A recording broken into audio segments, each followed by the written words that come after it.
welcome to the 101 on Sports here on Fox 2. I'm your host, Brooke Grimsley. This week, we talked to Blues beat writer for The Athletic, Jeremy Rutherford. Even though it's early in the season still for the Blues, there's been some very frustrating moments. This week, I talked to Jeremy Rutherford about the Blues' inconsistent play. Head coach Craig Berube, is he in the hot seat? And we also talk about the contracts of Robert Thomas and Jordan Kyrou. Thank you so much for joining me, Jeremy. I know that it's still early on in the Blues season, but I think the biggest takeaway so far with the Blues is that they're pretty much consistently inconsistent. What is going on with them right now where you have good, and then bad games over and over again?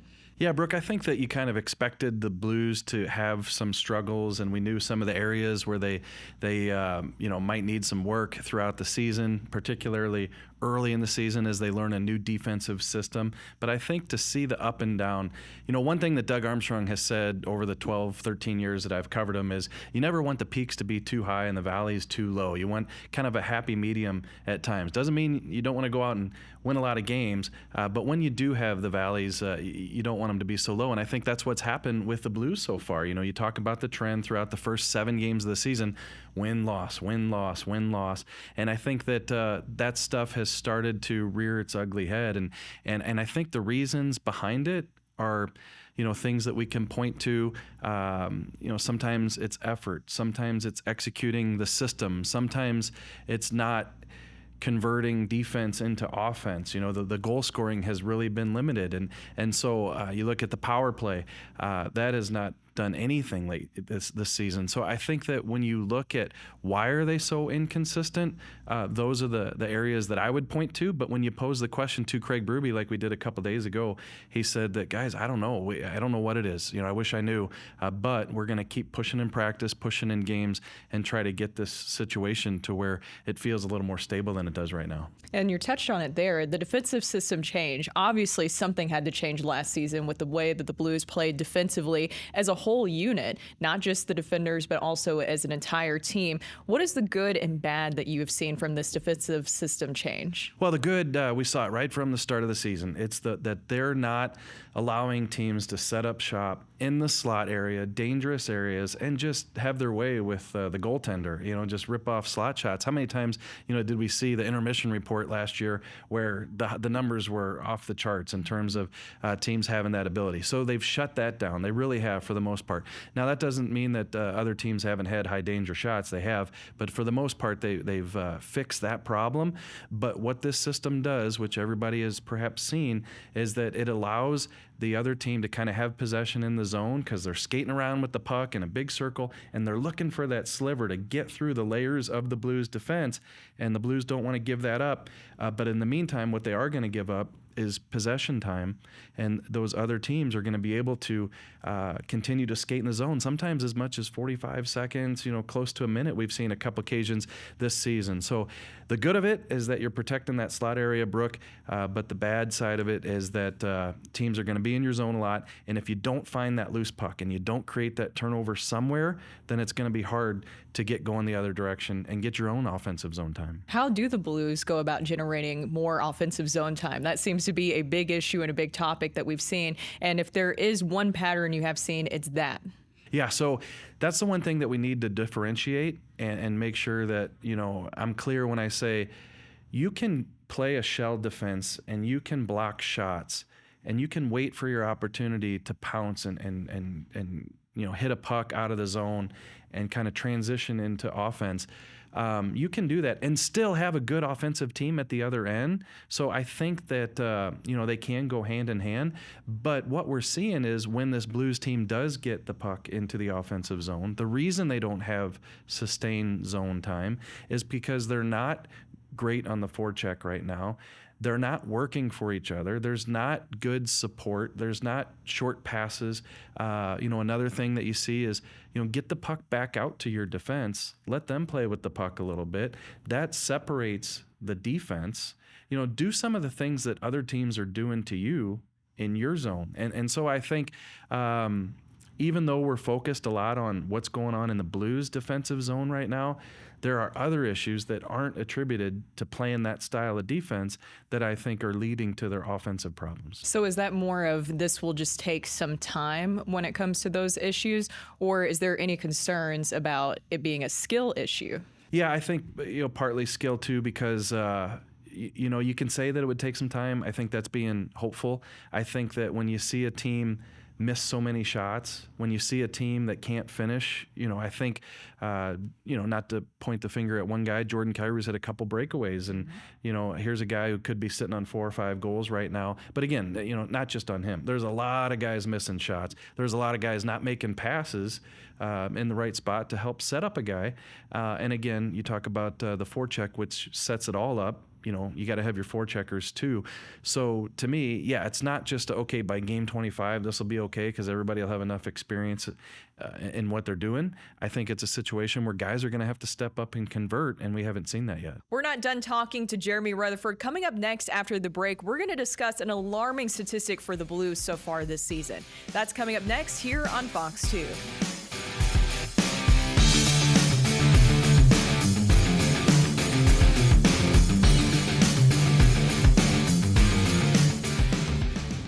Welcome back to the 101 on Sports here on Fox 2. I'm your host, Brooke Grimsley. We go back to our interview now with Blues beat writer for The Athletic, Jeremy Rutherford, where we discuss where are the Blues goal scorers and also is shuffling around the lines enough for the team this season. Well, Jeremy, by the time that this airs on Sunday, the numbers will change, but there is some alarming statistics when it comes to the Blues. So right now, the Blues are dead last in the league in percentage of total shot attempts. They're also dead last in percentage, 40% of shots on goal. Where are the goal scorers right now for the Blues? Yeah, so it's twofold. And again, this is going to connect to the defense in part, that when the puck is in your zone, in the defensive zone, most of the night, and for the most part, we had that stat that we saw a couple weeks ago. It was on the NHL Edge, which I'm sure we'll get into that a little bit today. But the Blues are playing 44% of the game in their own zone, and you just can't do that. So your shots, there's no way to be in your zone 44% of the time and then take 35, 40 shot attempts. It's just hard to do. And so we've seen the team, in the 20s, 22, 23, 24. That being said, once you get into the zone, if you are doing some of those things that we just touched on, you can direct more shots at the net. You can, don't miss on so many shots. Now, all of a sudden, you might not be looking at 35, 40 shots a game, but you could be looking at 28, 30, 32, which might not sound like a big difference, but it really is. I mean, the difference between what the Blues are doing, 23 shots a night, and, 28, 30, huge difference. Couple of those extra 5 shots or maybe in the back of the net, and you're looking at a win. And I know that Berube already has been kind of shuffling some lines around. Injuries have been a factor in that too. But is there anything that he can do to shuffle a lot of these forward lines up that could even provide not just a spark, because that's nice. One game it might provide a spark, but something that will actually be sustainable? Yeah, you look at over the course of the season, you expect the lines to change a lot, right? They come into the season with Kyrou and Thomas together. That's changing. In the Colorado game, they're going to break that up. Kasperi Kapanen is going to play on a line with the top guys. And so I think Craig Berube's looking for some solutions. Like we asked him, hey, what was the thinking into the forward changes? And he said, listen, we need balance, and honestly, we need something to change. It's not getting done. And so you hate for it to get to this point and this to be the reason why you have to make the changes. But you look at what are they averaging? 1.86 goals a game. It's not getting done. So, changes were definitely needed, and it's up to the coaching staff to find the guys that are going to work together, and they're taking their first shot at it right now. Also, changes need to come for the Blues power play. It seems like when we've seen the Blues be successful, and this goes for any team, but especially watching the Blues in recent years, when it comes to the power play special teams, when they're good at that, then it seems like the team is good as well. How do they start to fix things on the power play? Yeah, I think, the way I look at the power play, it's got to be more decisive. It's got to be more fast-paced. It looks like you need to not necessarily know what you're doing, because a lot of it is kind of reactionary and moving the puck and see what works, where's the open seam. But look like you know what you're doing. And I think what we see is a team that is lacking confidence right now. Perhaps that comes with not scoring 5-on-5 also. But usually it's the power play that kind of gets your touches and gets your feels, and then you translate that Because to you the have the man 5-on-5 advantage, offense. yeah. So it's usually the power play that does it. But I think there's just such a lack of confidence right now on offense that it does carry over to the power play.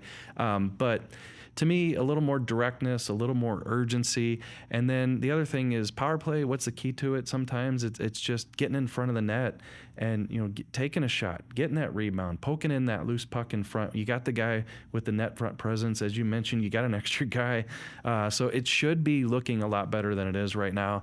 I don't have a reason for you other than all those things. Like, we could sit here all day. Jeremy, you just recently put out an article about this new tool that the league has launched that helps us take a deeper and more accurate dive into statistics this season. The technology is called NHL Edge. What are some of the things that you've noticed with this new technology with the Blues this season? Yeah, so NHL.com, obviously the league has its own website, and for years they've had just normal stats, goals, assists, points, plus minus. But now they're kind of dipping their toes into some analytical stats. And I think stats that'll help people understand the game better. It's been something that they've been working on for a few years. The most exciting thing for me as a reporter who covers the team, who likes to look at these numbers, Brooke, is that they're going to develop it even further. Like, for years, we've been trying to figure out zone time. How long were the Blues in the zone last night? Well, now they're starting to tell us that because they're going to keep those stats. They're going to provide numbers that, whether it be zone time, whether it be shot selection, it could be shot distance, it could be what's Jordan Bennington's save, whether he's taken shots from close range, mid-range, long range. But I think what I saw with the Blues and looking at the NHL Edge for a couple hours was what we saw. It kind of was a confirmation of the Blues are spending way too much time in their defensive zone and not enough in the offensive zone. But also that Jordan Bennington continues, like we thought, to bail them out in the games that they have won. Like, his high danger percentage, at the time when I wrote the article, was about an .859, which is pretty good save percentage for a guy, facing so many high danger shots. So, I think what the NHL Edge will do is make the stats more accessible and I think more understandable, more digestible for the average fan. And they can say, yeah, that's what I'm seeing with the team, and the stats back it up. And the coolest thing, Brooke, is, the NHL.com website is free for everybody to go on. So any fan can go on there. And as long as you're, pretty good at navigating those things, you can look up all these stats yourself as well. We have much more coming up next with Jeremy Rutherford. We're even going to discuss Jacob Vrana, who was a healthy scratch for 2 games. Why did head coach Craig Berube make that decision? That's coming up next here on Fox 2.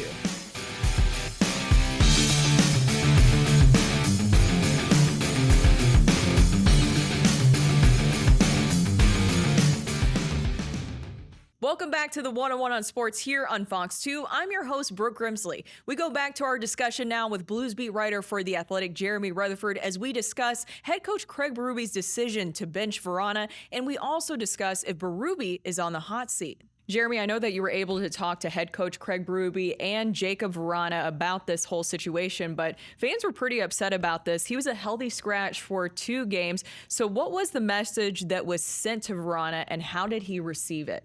Yeah, so in the Winnipeg game, he had some turnovers in the third period. He didn't play after kind of an egregious one.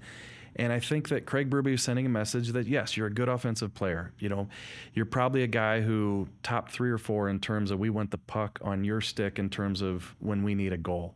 But I think there's other areas of his game that the coaching staff obviously wasn't happy with, and they want him better with the puck management. They want him better, going into the zone and hanging on to it longer, looking for the right play, playing in good areas. So when I sat down with Vrana at his locker a couple days ago, it's tough. Brooke, you've been in that position where, as the reporter, are the athletes just telling you what you want to hear and what the coach reading the story or listening to the broadcast is going to want to hear?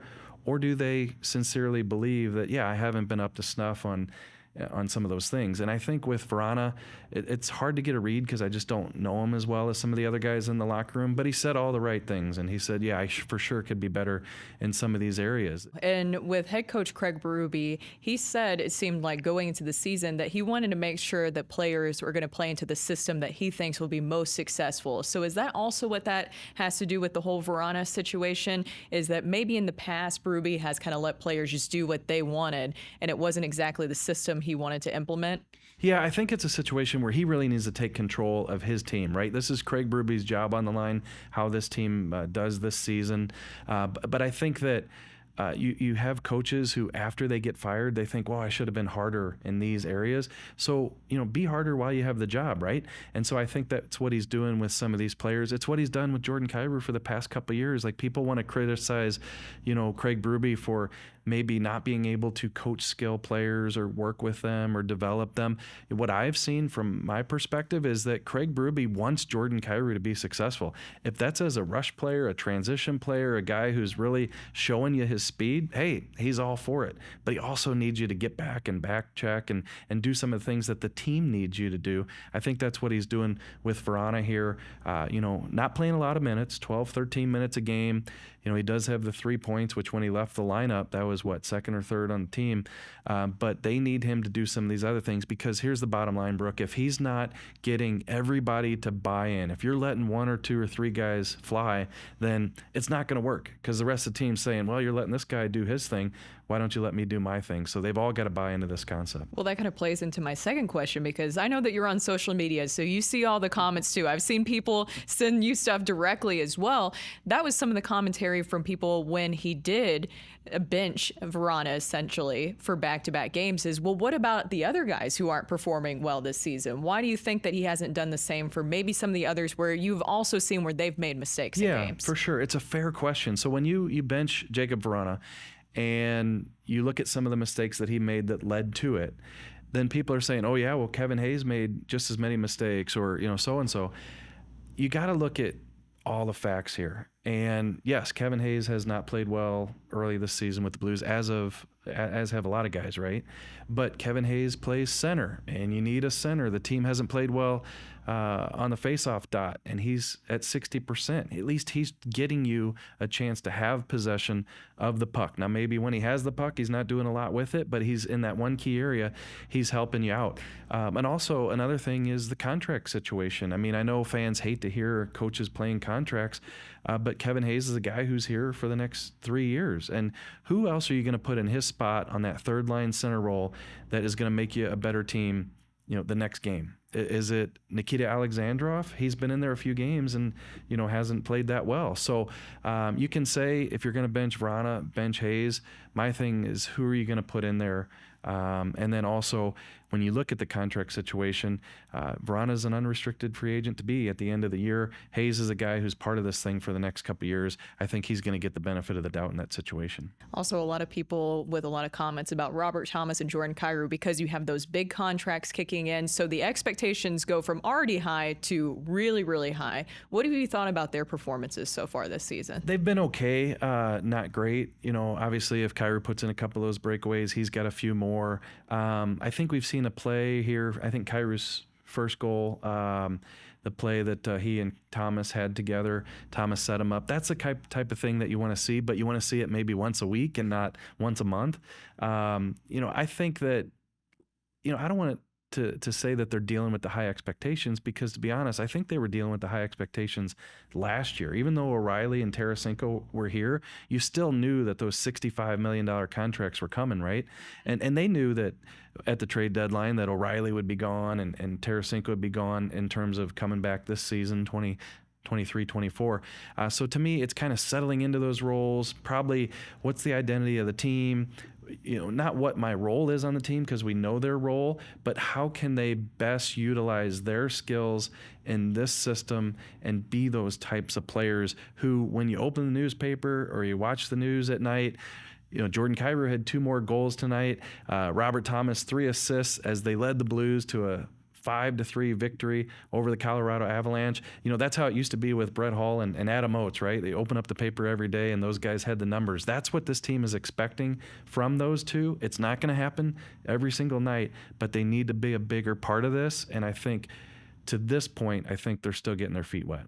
On a positive note, because I want to end things on a positive note, because not everything has been terrible. There's been some players that have really stood out in a good way for the Blues. I think if I had a list, it would be Jordan Bennington, obviously, Colton Parayko, and even Joel Hofer. The way that Hofer was able to bounce back and get his first NHL shutout was very impressive. But Jordan Bennington, if you were going to award somebody MVP just this early on the season, it would be Jordan Bennington, right? Yeah. I always have that debate with fans. You can't have an MVP on a team that's playing inconsistently like the Blues are playing right now. But it'd definitely be Jordan Bennington. He's been locked in. That's the one thing is, last season, Brooke, when I did a lot of national type interviews with radio stations across the country, they'd say, gosh, I'm looking at Jordan Bennington's numbers. He hasn't been that good since the Stanley Cup run, right? And it's like, yeah, guys, he had a couple years in there where he wasn't great, but last year he's bailing out the team on so many occasions. And, this year, definitely. Like if somebody called right now and said, I see Jordan Bennington's, numbers aren't what they were a couple weeks ago. Okay, the team is not playing to the level that it needs to in front of him. So, he's one of the athletes to me who just really locks in. Like once he determines that this is who I want to be and this is who I need to be for this team, I think that he's one of the athletes that can do that. And that's what we've seen from him right now. With Colton Parayko, great turnaround, whatever you want to call it, renaissance. I thought last year was a struggle for him for sure. We all talked about the injuries from a couple of years ago. He says they're no more. The back is fine. You can tell. But the one thing that he said at the end of last year, Brooke, is that he was thinking too much. He just needs to react. We've definitely seen a Colton Parayko this season who's just reacting, and he's doing the things that he needs to do. If it means going in the corner and winning a puck battle, if it means being physical in front of the net, if it means skating 200 feet to get the puck up ice like we've seen him do so many times in his career, he's been terrific. And then just to wrap up with Joel Hofer, great bounce back effort against Calgary. I know it was a great game by the team, not a great opponent in Calgary, but he still made the saves he needed to make. I think that he's a young guy with a lot of promise and could be the number one goalie here in a few years.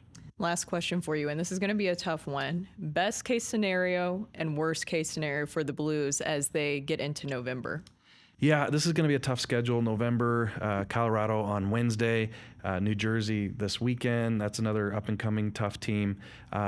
Big picture with the Blues, Doug Armstrong said, I'd like to finish third place. That's kind of where he set his ceiling, I think, for the team. And it's not so much that he was setting a ceiling. It's just that he was being realistic about the Blues situation this year. But I'll tell you what, if the Blues were to finish with what I've seen so far, right, through the first 7 games, the inconsistency, if they were to somehow finish third, that would be phenomenal for this team to make the playoffs and finish third.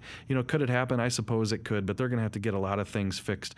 When you look at their stats, Brooke, the limited number of goals scored, the power play not doing well, things like that, they're bottom 5 in the league in a lot of those areas right now. And over the course of the season, they might jump a little bit, but they tend to not jump a lot. You're not going to look at a power play that's number 3 in the league at the end of the season. It just doesn't happen. So you're hopeful that it's not a team that's thinking about the number 1 overall pick in the lottery. But I'll tell you what, they've got some issues and they've got some things that they definitely need to clean up, or, it could be a season where the latter months of the year, you're talking about moving guys at the trade deadline and seeing where the Blues are going to pick in the draft. So still a lot of time before that kind of becomes the conversation. They've got some time to fix things, but they're going to have to get to work quickly. All right. Well, thank you so much for joining me, Jeremy. Thank you, Brooke. It was great talking to Jeremy Rutherford, and be sure to check out The Athletic to see some of his articles. Thank you for joining us this week for another episode of the 101 on Sports here on Fox 2. We'll see you next Sunday.